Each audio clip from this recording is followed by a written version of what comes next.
na 7-8 tisuća stranica izvornih beogradskih dokumenata. I tu nema nikakvog laganja, nema nikakvog navijanja, ima dosta razumijevanja, koje je važno i danas. Knjigu sam pisao iz pozicije Banskih dvora.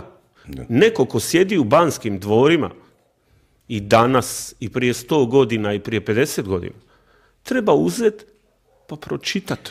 Dobro, evo u jednom dijelu citat kaže, donosite povjerljiv dopis tadašnjeg predsjednika vlade Srbije Nikole Pašića od 24. lipnja 1914. godine, znači uoči izbijanja Prvog svjetskog rata, u kojem on izražava strah da bi evropske sile Srbiju mogle raskrinkati kao terorističku državu i prepustiti je na milost i nemilost Austro-Ugarskoj. To što ste sad pročitali, ja sam ga donio sa sobom u studio, to je to povjerljivo pismo Nikole Pašića. Pismo je nastalo 4 dana prije Sarajevskog atentata. Sad neće to ljudi vidjeti, ali evo pokažu.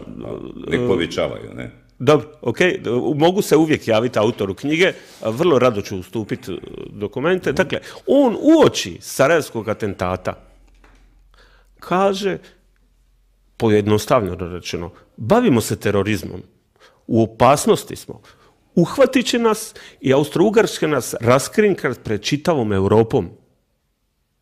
Da su raskrinkali, da je Austro-Ugarska raskrinkala Srbiju u srpnju 1914. ne bi bilo Prvog svjetskog rata.